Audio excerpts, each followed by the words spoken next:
Hello, everyone, and welcome to another reading from the book of Proverbs. Today we are on chapter 29. Let's go ahead and let's get started. Whoever stubbornly refuses to accept criticism will suddenly be destroyed beyond recovery. When the godly are in authority, the people rejoice, but when the wicked are in power, they groan. The man who loves wisdom brings joy to his father. But if he hangs around with prostitutes, his wealth is wasted. A just king gives stability to his nation, but one who demands bribes destroys it. To flatter friends is to lay a trap for their feet. Evil people are trapped by sin, but the righteous escape shouting for joy. The godly care about the rights of the poor. The wicked don't care at all. Mockers can get a whole town agitated, but the wise will calm anger. If a wise person takes a fool to court, there will be ranting and ridicule, but no satisfaction. The bloodthirsty hate blameless people, but the upright seek to help them. Fools vent their anger, but the wise quietly hold it back. If a ruler pays attention to liars, all his advisors will be wicked. The poor and the oppressor have this in common. The Lord gives sight to the eyes of both. If a king judges the poor fairly, his throne will last forever. To discipline a child produces wisdom, but a mother is disgraced by an undisciplined child. When the wicked are in authority, sin flourishes, but the godly will live to see their downfall. Discipline your children, and they will give you peace of mind and will make your heart glad. When people do not accept divine guidance, they run wild, but whoever obeys the law is joyful.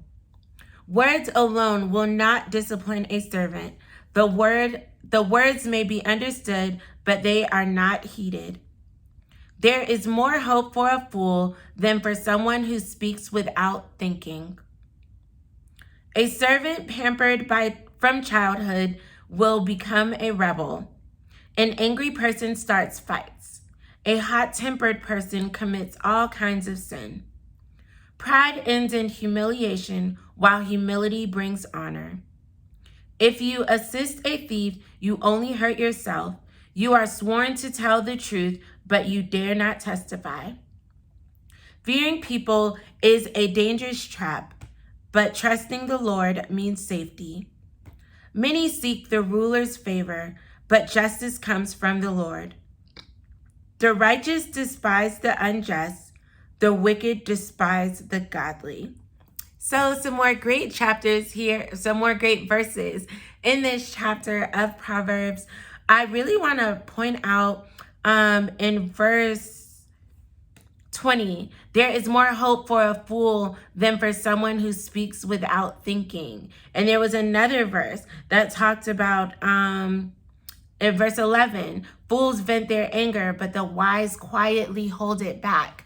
A very consistent theme in Proverbs is stop talking. Stop talking. And I think even in this, we're seeing that don't speak without wisdom. Don't just be so quick to run off and say things and shout it out to the mountaintop, or you get upset and you respond to someone. Don't do it. Pause. Take a pause. I'm begging you. Not even me begging you, but the word is telling you, take a pause. And so I think that's what I would really like to highlight from today's verses. Remember to pause. I think our mouths, I know I can say for me, my mouth has gotten me into so much trouble in the past because I didn't just take a minute. Take a minute to realize you're not that upset that your spouse left one spoon in the sink. You're not that upset that your child forgot to make their bed today. You're not that upset about whatever thing happened at work. You're not actually that mad. And even if you are truly upset, taking pause gives you an opportunity to really think about, okay, this is the action that occurred, but what truly bothered me about this action, so that I can have a discussion without yelling and screaming about the root of what is happening. You feel undervalued. You feel like your child is not learning to be respectful and obedient to the things you tell them. You feel like, at work, you're always left out of different meetings or conversations, and therefore you feel you won't be able to get ahead in your career. Like, what is actually bothering you? And then address those things. That is the benefit of taking pause, presenting these things to God and getting his wisdom on how to address what is going on.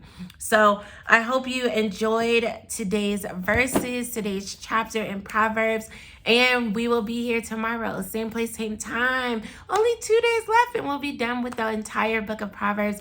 I am so proud of you guys, more so than me being proud of you guys. God is happy and pleased with you because you are being intentional about reading his word as we read the entire book of Proverbs this month of January.